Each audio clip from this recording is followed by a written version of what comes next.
Hi guys, good evening and welcome back once again to The Edward. I'm your host Eddie, and in tonight's video I'll be giving you my thoughts and spoiler-filled review for the latest and very good episode of Andor, which dropped today on Disney+. Before I get into all of that, of course, please be warned, this is a spoiler-filled review, so if you're not caught up yet with Andor by this episode or the latest couple episodes, you do not want to keep watching or listening, as I will be discussing spoilers, plot details, character stuff, all that jazz. That being said, let's get right back into it. So first and foremost, this was a pretty good episode. It didn't feel as strong or as good as the last episode, but this one definitely had its moments. I mean, for starters, a surprise, shocking appearance by the awesome actor that is Andy Serkis, playing a completely different character, who is most definitely not Supreme Leader Snoke from those terrible trilogy films. He is playing a different character instead, named Kino Loy, who seems to be the head inmate of the prison facility that Cassian finds himself incarcerated in. But I think, ironically, being there for however long he's going to be there for is going to help him learn how to work together with others or work on a team, because he's been a fairly independent creature up until this point. But now I think being forced to work in a prison inmate system where he's forced to work with other guys working on a project nonstop is going to force him to become a lot more cooperative with other people and beings moving forward. So I think, ironically, prison time may be a little good for him. It'll help him grow in some areas. And Andy Serkis's appearance was a huge surprise. I'm like, well, it seems unlikely that this is Snoke in an early iteration. He must be playing a different kind of character entirely, which is fine with me because I did not care for the films that Snoke appeared in. So I was like, cool. Well, I like Andy Serkis. This is fun. I hope we get to see more of him. And the other cool appearance was one that I think we all saw coming or knew was coming, was Saw Gerrera, played by Forrest Whitaker.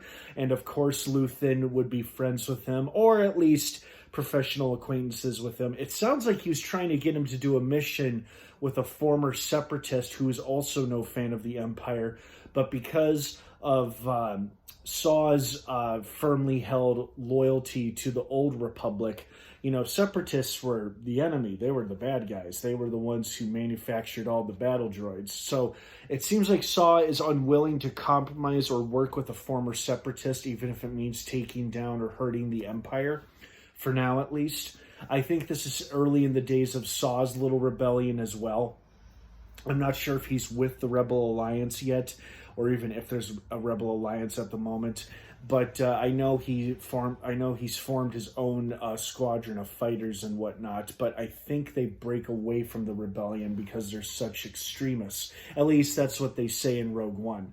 So it'll be interesting to see if Cassian and Saw ever cross paths with each other, which would kind of mirror their future meeting in Rogue One, as brief as it was. So we'll see what happens there. But it was still great to see him again. Always nice to see old favorite characters in different episodes like this. And I guess the Empire is really cracking down on the increase of rebel activity. You know, now they're back on Ferrix. They're now going to interrogate his well, not really an ex-girl. I guess she would be an ex-girlfriend, but now a friend. You know, and then it seems like they tortured that poor guy who ran the little pawn shop there.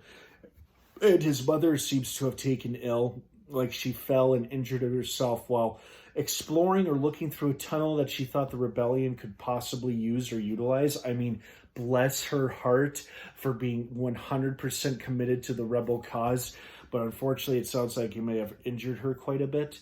And there's no way of contacting Cassian about his mother's ailments because nobody knows where he is.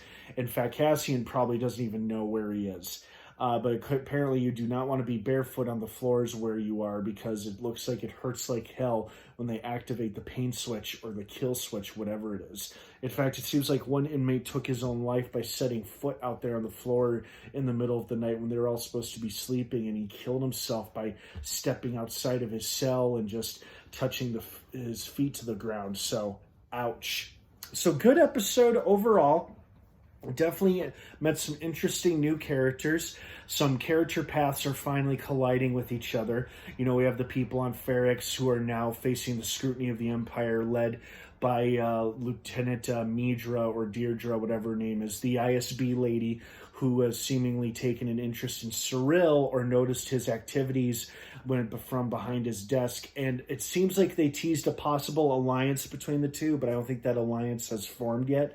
But it seems like they're definitely on the same page in terms of like being loyal to the Empire and whatnot. So I wouldn't be surprised to see these two working together in the not too distant future. So overall, very good episode. A lot was going on, and there were some pretty cool moments throughout as well. So I hope you guys enjoyed this episode as much as I did. What did you think of it? I'd love to hear your thoughts and feelings on it. Thank you so much for watching. Have a wonderful rest of your night. Andor drops new episodes every Wednesday on Disney+. Don't miss it. If you like Star Wars, you're going to like Andor. Have a wonderful rest of your night, everyone. Thanks for watching. And of course, until next time, may the Force be with you.